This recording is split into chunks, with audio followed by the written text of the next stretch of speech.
नमस्कार दोस्तों।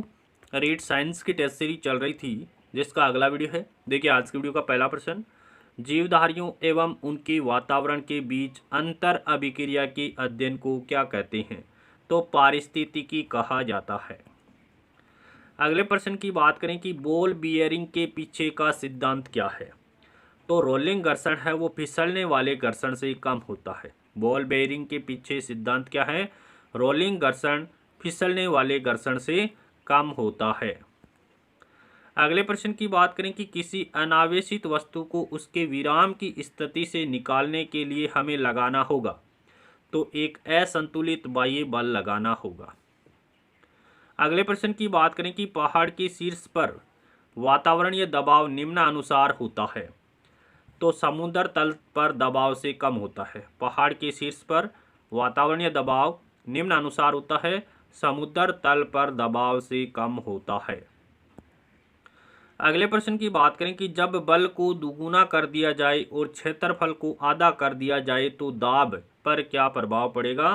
तो अपने वास्तविक मान का 4 गुना हो जाएगा। जब बल को दुगुना कर देते हैं, क्षेत्रफल को आधा कर देते हैं तो दाब है वो अपने वास्तविक मान का 4 गुना बढ़ जाएगा। अगले प्रश्न की बात करें कि किसी वस्तु की तरल पदार्थ पर रखे जाने से उत्पन्न ऊर्ध्वगामी दबाव को क्या कहते हैं? तो बॉयंट फोर्स कहा जाता है। किसी वस्तु के तरल पदार्थ पर रखे जाने से उत्पन्न ऊर्ध्वगामी दबाव को क्या कहते हैं? बॉयंट फोर्स कहा जाता है। अगले प्रश्न की बात करें कि किन समूह की द्रव्यमान संख्या समान है? द्रव्यमान संख्या समान किसकी है?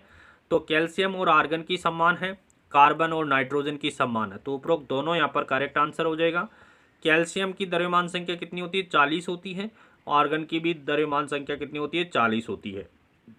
कार्बन की द्रव्यमान संख्या कितनी होती है? 14 होती है। और नाइट्रोजन की द्रव्यमान संख्या भी कितनी होती है? 14 होती है। कार्बन परमाणु में 6 प्रोटॉन होते हैं, 6 न्यूट्रॉन पाए जाते हैं, तो इसकी द्रव्यमान संख्या 12 भी होती है। देखिए कार्बन के 2 समस्थानिक होते हैं, एक 6C12 होता है और एक 6C14 होता है। इसमें द्रव्यमान संख्या 14 होती है और इसमें द्रव्यमान संख्या 12 होती है। ये कार्बन के 2 समस्थानिक है। अगले प्रश्न की बात करें कि निम्न में परिभ्रमण गति का प्रभाव नहीं है। परिभ्रमण गति का प्रभाव कौन सा नहीं है? दिन रात का बनना परिभ्रमण गति के कारण संभव है। अक्षांश और देशांतर का निर्धारण भी परिभ्रमण गति के कारण होता है।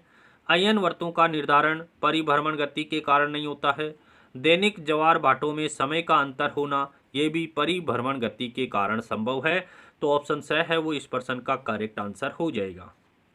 अगले प्रश्न की बात करें कि पृथ्वी की आयु है लगभग तो 4.5 अरब वर्ष होती है। अगला प्रश्न देखते हैं, किस विद्वान ने पृथ्वी को 3 समांतर परतों सियाल, सीमा और निफे में विभक्त किया है? तो स्वेस ने किया है। किस विद्वान ने पृथ्वी के 3 समांतर परतों में विभाजित किया है? स्वेस ने किया है। स्वेस ने पृथ्वी की 3 परत बताई है, सियाल, सीमा और निफे। अगला प्रश्न देखिए, सैरंध्र भूरे रंग का कोयला जिसमें कार्बन 60% होता है तो पीट में कार्बन की 60% मात्रा पाई जाती है और यह सैरंध्र भूरे रंग का कोयला होता है। अगले प्रश्न की बात करें कि द्विविस्थापन अभिक्रिया किसको कहते हैं? तो वह अभिक्रिया जिसमें दो अलग अलग परमाणु या परमाणुओं के समूह या आयन का आपस में आदान प्रदान होता है उसे द्विविस्थापन अभिक्रिया कहते हैं। जैसे Na2SO4 का जलीय विलयन sodium sulphate BaCl2 barium chloride के साथ अभिक्रिया करके BaSO4 + 2 NaCl का निर्माण करता है। यह द्विविस्थापन अभिक्रिया है। बेरियम है वो इसको विस्थापित कर देता है और सोडियम बेरियम को विस्थापित कर देता है।